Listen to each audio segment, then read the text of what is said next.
O desejado de todas as nações. Capítulo 2. O povo escolhido.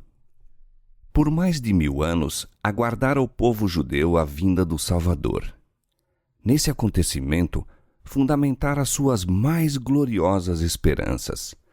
No cântico e na profecia, no ritual do templo e nas orações domésticas, havia envolvido o seu nome. Entretanto, por ocasião de sua vinda, não o conheceram. O bem-amado do céu foi para eles como raiz de uma terra seca. Não tinha parecer nem formosura, e não lhe viam beleza nenhuma para que o desejassem. Veio para o que era seu, e os seus não o receberam. Isaías capítulo 53, verso 2, e João capítulo 1, verso 11. Todavia Deus escolhera a Israel. Ele o chamara para conservar entre os homens o conhecimento de sua lei e dos símbolos e profecias que apontavam ao Salvador. Desejava que fosse como fonte de salvação para o mundo. O que Abraão fora na terra de sua peregrinação, o que fora José no Egito e Daniel nas cortes de Babilônia, devia ser o povo hebreu entre as nações. Cumpria-lhe revelar Deus aos homens. Na vocação de Abraão, Deus dissera: abençoar-te-ei e tu serás uma bênção, e em ti serão benditas todas as famílias da terra. Gênesis capítulo 12, versos 2 e 3. O mesmo ensino foi repetido pelos profetas. Ainda depois de Israel haver sido arruinado por guerras e cativeiros, pertencia-lhe a promessa: então os restos de Jacó estarão no meio de muitos povos, como um orvalho que vem do Senhor, e como gotas de água que caem sobre a erva, sem dependerem de ninguém e sem esperarem nada dos filhos dos homens. Miqueias capítulo 5, verso 7. A respeito do templo de Jerusalém, o Senhor declarou por intermédio de Isaías: minha casa será chamada casa de oração para todos os povos. Isaías capítulo 56, verso 7. Mas os israelitas fixaram suas esperanças em mundanas grandezas. Desde o tempo de sua entrada na terra de Canaã, apartaram-se dos mandamentos de Deus e seguiram os caminhos dos gentios. Era em vão que Deus enviava advertências por seus profetas. Em vão sofriam eles o castigo da opressão gentílica. Toda reforma era seguida de mais profunda apostasia. Houvessem os filhos de Israel sido leais ao Senhor, e ele teria podido cumprir seu desígnio honrando-os e exaltando-os. Houvessem andado nos caminhos da obediência, e tê-los-ia exaltado entre as nações que criou, para louvor e honra e glória sua. Todos os povos da terra verão que é invocado sobre ti o nome do Senhor, disse Moisés, e temer-te-ão. Os povos, ouvindo todos estes preceitos, dirão: eis um povo sábio e inteligente, uma nação grande. Deuteronômio capítulo 26, verso 19, capítulo 28, verso 10 e capítulo 4, verso 6.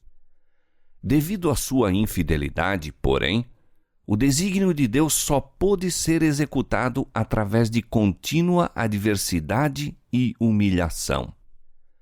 Foram levados em sujeição à Babilônia e espalhados pelas terras dos pagãos. Em aflição, renovaram muitos sua fidelidade ao concerto de Deus. Enquanto penduravam suas harpas nos salgueiros e lamentavam o santo templo posto em ruínas, a luz da verdade brilhava por meio deles e difundia-se entre as nações o conhecimento de Deus.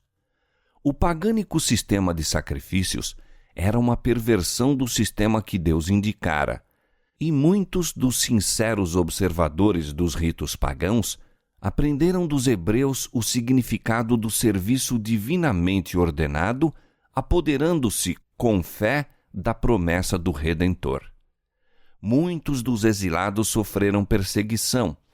Não poucos perderam a vida em virtude de sua recusa de violar o sábado e observar as festividades pagãs. Quando idólatras se levantaram para esmagar a verdade, o Senhor levou seus servos à presença de reis e governadores para que estes e seu povo pudessem receber a luz. Repetidamente, os maiores monarcas foram levados a proclamar a supremacia do Deus a quem seus cativos hebreus adoravam. Mediante o cativeiro de Babilônia, os israelitas foram realmente curados do culto de imagens de escultura. Durante os séculos que se seguiram, sofreram opressão de seus inimigos gentios, até que se firmou neles a convicção de que sua prosperidade dependia da obediência prestada à lei de Deus. Mas com muitos deles, a obediência não era motivada pelo amor. Tinham um motivo egoísta. Prestavam a Deus um serviço exterior como meio de atingir a grandeza nacional. Não se tornaram a luz do mundo, mas excluíram-se do mundo a fim de fugir à tentação da idolatria. Nas instruções dadas a Moisés, Deus estabeleceu restrições à associação deles com os idólatras. Estes ensinos, porém, haviam sido mal interpretados.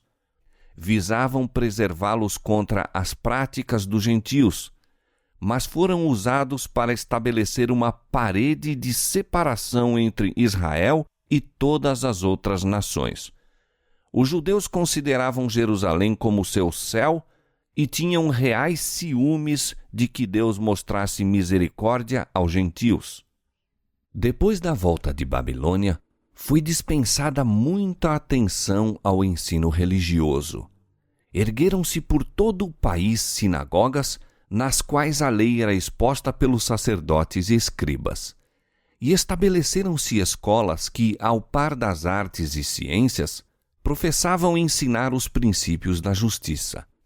Esses agentes perverteram-se, porém.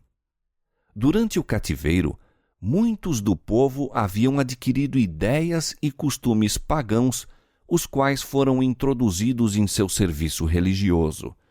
Conformaram-se, a muitos respeitos, com as práticas dos idólatras. À medida que se apartavam de Deus, os judeus perderam de vista em grande parte os ensinos do serviço ritual.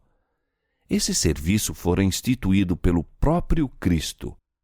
Era, em cada uma de suas partes, um símbolo dele, e mostrara-se cheio de vitalidade e beleza espiritual. Mas os judeus perderam a vida espiritual de suas cerimônias, apegando-se às formas mortas. Confiavam nos sacrifícios e ordenâncias em si mesmos, em lugar de descansar naquele a quem apontavam. A fim de suprir o que haviam perdido, os sacerdotes e rabis multiplicavam exigências por sua conta, e quanto mais rígidos se tornavam, menos manifestavam o amor de Deus. Mediam sua santidade pela multidão de cerimônias, ao passo que tinham o coração cheio de orgulho e hipocrisia. Com todas as suas minuciosas e enfadonhas injunções, era impossível guardar a lei. Os que desejavam servir a Deus e procuravam observar os preceitos dos rabinos, morejavam sob pesado fardo. Não podiam encontrar sossego nas acusações de uma consciência turbada. Assim, operava Satanás para desanimar o povo, rebaixar sua concepção do caráter de Deus e levar ao desprezo a fé de Israel. Esperava estabelecer a pretensão que manifestara quando de sua rebelião no céu, que as reivindicações de Deus eram injustas e não podiam ser obedecidas. Mesmo Israel, declara ele, não guardava a lei. Ao passo que os israelitas desejavam o advento do Messias, não tinham um reto conceito da missão que ele vinha desempenhar. Não buscavam redenção do pecado, mas libertação dos romanos. Olhavam o Messias por vir como um conquistador para quebrar a força do que os oprimia e exaltar Israel ao domínio universal. Assim estava preparado o caminho para rejeitarem o Salvador. Ao tempo do nascimento de Cristo, a nação estava irritada sob o governo de seus dominadores estrangeiros e atormentada por lutas internas. Fora permitido aos judeus manterem a forma de um governo separado, mas coisa alguma podia disfarçar o fato de se acharem sob o jugo romano ou reconciliá-los com a restrição de seu poder. Os romanos pretendiam o direito de indicar ou destituir o sumo sacerdote, e o cargo muitas vezes era obtido pela fraude, o suborno e até pelo homicídio. Assim, o sacerdócio se tornava mais e mais corrupto. Todavia, os sacerdotes ainda ostentavam grande poder e o empregavam para fins egoístas e mercenários. O povo estava sujeito às suas desapiedadas exigências e era também pesadamente onerado pelos romanos. Esse estado de coisas causava geral descontentamento. Os levantes populares eram frequentes, a ganância e a violência, a desconfiança e a apatia espiritual estavam corroendo o próprio âmago da nação. O ódio dos romanos, bem como o orgulho nacional e espiritual, levaram os judeus a apegar-se ainda rigorosamente às suas formas de culto. Os sacerdotes tentavam manter reputação de santidade mediante escrupulosa atenção às cerimônias religiosas. O povo, em seu estado de trevas e opressão, e os príncipes, sedentos de poder, ansiavam a vinda daquele que havia de vencer seus inimigos e restaurar o reino a Israel. Eles tinham estudado as profecias, mas sem percepção espiritual. Esqueciam, portanto, os textos que apontavam a humilhação do primeiro advento de Cristo e explicavam mal os que falavam da glória do segundo. O orgulho lhes obscurecia a visão. Interpretavam a profecia segundo seus desejos egoístas.